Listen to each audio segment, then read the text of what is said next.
सोचा नहीं था। उन्होंने फ्रीडम ऑफ स्पीच तो दिया, लेकिन उसका गलत फायदा हो गया। अब अगर झूठ को गंभीर अपराध बनाना है तो आर्टिकल 19 को बदलना पड़ेगा।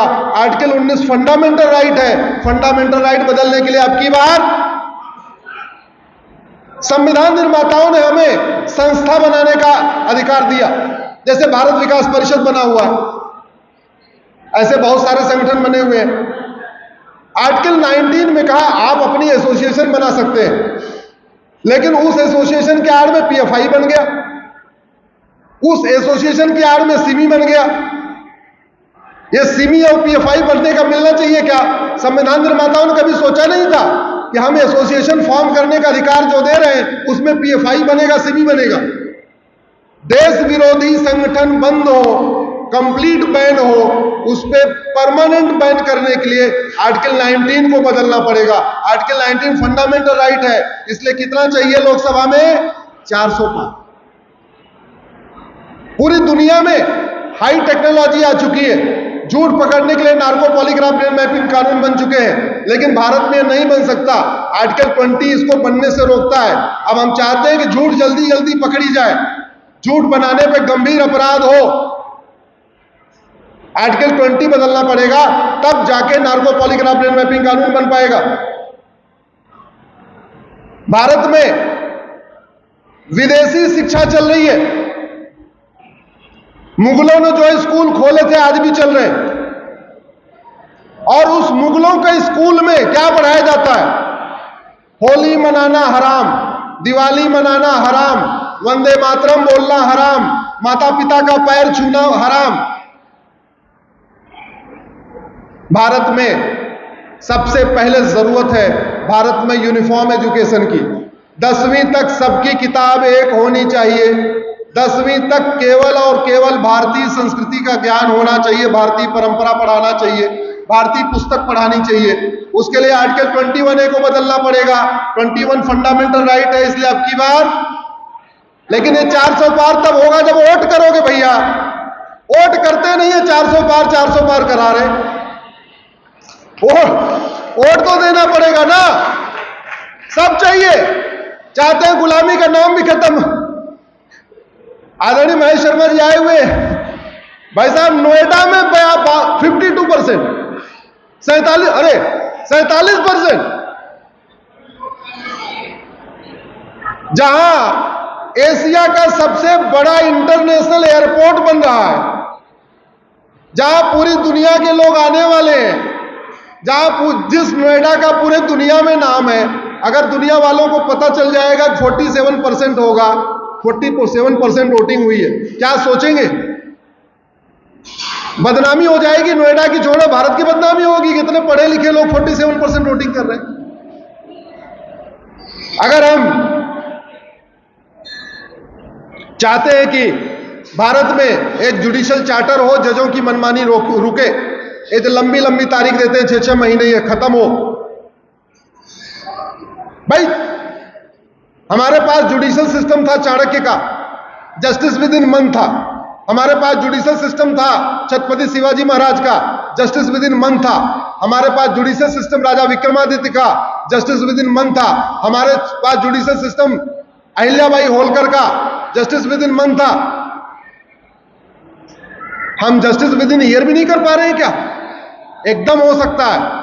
केवल झूठ को गंभीर अपराध घोषित कर दे, झूठी एफआईआर, झूठा हलफनामा, झूठी गवाही, झूठा मुकदमा, इसको अपराध, गंभीर अपराध घोषित कर दे, 50% मुकदमे अपने आप खत्म हो जाएंगे और फिर जस्टिस विद इन ईयर हो सकता है। लेकिन उसके लिए आपको आर्टिकल 21B जोड़ना पड़ेगा। पूरे देश में धर्मांतरण हो रहा है, पूरे देश में जो धर्मांतरण हो रहा है एक शब्द के कारण हो रहा है, आर्टिकल 25 के कारण। आर्टिकल 25 में एक शब्द है प्रोपोगेट। उस प्रोपोगेट के कारण पूरे देश में जिहादी संगठन भी कन्वर्जन कराते हैं, मिशनरी संगठन भी कन्वर्जन कराते हैं, झूठ बोल के, धोखा देके, लालच देके सब कुछ कराते हैं। मुगलों के समय धर्मांतरण हुआ, अंग्रेजों के समय धर्मांतरण हो रहा है, आज भी धर्मांतरण हो रहा है। क्यों? चाइना में धर्मांतरण क्यों नहीं होता? सिंगापुर में धर्मांतरण क्यों नहीं होता? जापान में धर्मांतरण क्यों नहीं होता? ये भारत में क्यों होता है? क्योंकि भारत के संविधान के आर्टिकल 25 में एक शब्द दिया हुआ है प्रोपोगेट। धर्मांतरण रोकना है प्रोपोगेट शब्द को निकालना पड़ेगा। प्रोपोगेट शब्द को निकालने के लिए चूंकि आर्टिकल 25 फंडामेंटल राइट है, आपको 2/3 बहुमत चाहिए। अलग अलग दोनों सदनों में तो हो नहीं सकता। लोकसभा राज्यसभा की ज्वाइंट सेशन सीटिंग बुलानी पड़ेगी। राज्यसभा के 117, लोकसभा के 404, टोटल चाहिए 521। तब जब आपकी बार 400 पार होगा तब जाके धर्मांतरण रुकेगा, नहीं तो धर्मांतरण चलता रहेगा। सामान्य बहुमत से सरकार बनेगी तो केवल विकास होगा। एयरपोर्ट बनेंगे, सड़क बनेंगे, हाईवे बनेंगे, स्कूल बनेंगे, कॉलेज बनेंगे, हॉस्पिटल बनेंगे। लेकिन आप चाहते हो धर्मांतरण रुके, घुसपैठ रुके, जनसंख्या विस्फोट रुके, आतंकवाद रुके, अलगाववाद रुके, कट्टरवाद रुके, जिहाद रुके, मजहबी उन्माद रुके, पत्थरबाजी रुके, तो उसके लिए कितना चाहिए आपकी बार?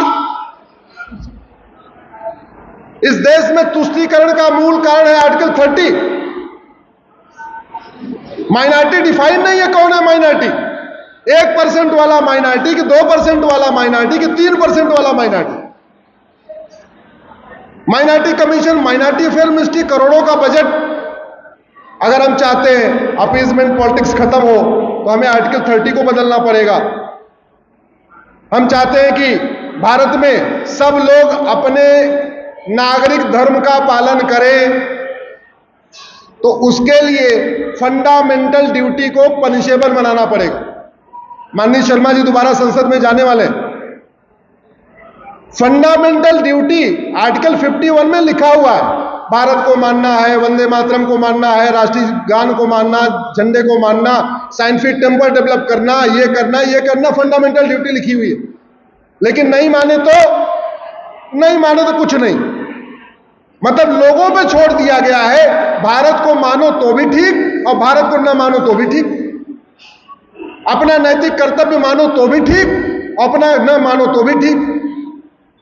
भगवान श्री राम क्या कहते हैं? भय बिन होए, जोर से बोलिए, भय बिन होए। विदुर जी क्या कहते हैं? सठे साठम समाचरे। तो आर्टिकल 51 को बदल के इसको पनिशेबल बनाना पड़ेगा। जो आदमी अपनी सिटीजन ड्यूटी नहीं मानेगा उसकी नागरिकता खत्म की जाएगी।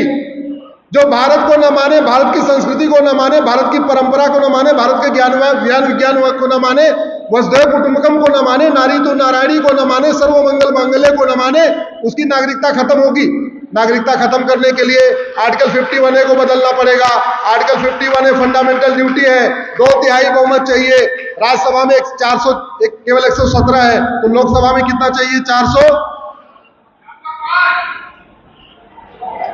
भारत में जजों के सिलेक्शन के लिए एक ऑल इंडिया लेवल पे एग्जाम हो, भारत में एक जुडिशियल चार्टर लागू हो, भारत में जस्टिस विद इन ईयर लागू हो, डिस्ट्रिक्ट कोर्ट का फैसला 1 साल में हो, हाई कोर्ट का फैसला 1 साल में हो, सुप्रीम कोर्ट का फैसला 1 साल में हो। इसके लिए पुलिस चार्टर लागू करना पड़ेगा, एडमिनिस्ट्रेटिव चार्टर लागू करना पड़ेगा, जुडिशियल चार्टर लागू करना पड़ेगा। तो जितने बदलाव होने हैं उन बदलावों के लिए आपको 400 पार चाहिए। 400 पार तब आएगा जब वोट करेंगे। जिन लोगों जहां जहां इलेक्शन हो गया कोई बात नहीं, जिन्होंने गलती कर दिया, लेकिन जहां नहीं हुआ है कम से कम वो सबक ले, वो सीखे।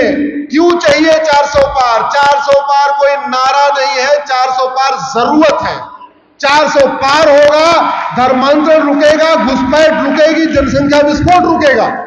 400 पार होगा, गुलामी का नाम मिटेगा, गुलामी का निशान मिटेगा, गुलामी की कुरीतियां खत्म होंगी। 400 पार होगा, गुलामी की कुप्रथाएं खत्म होंगी, गुलामी का जुडिशियल सिस्टम बदलेगा, गुलामी का एडमिनिस्ट्रेटिव सिस्टम बदलेगा। 400 पार नहीं होगा, सड़क बनेगी, हाईवे बनेगा, एयरपोर्ट बनेगा, एक्सप्रेसवे बनेगा, जैसे विकास होता है यही होता रहेगा। तय आप लोगों को करना है। इसी के साथ मैं अपनी बात खत्म करता हूं। बहुत बहुत धन्यवाद, बहुत बहुत आभार। फिर मिलेंगे। आप लोगों ने इतनी देर सुना, मैं आपको धन्यवाद करता हूं। भारत माता की, भारत माता की, भारत माता की।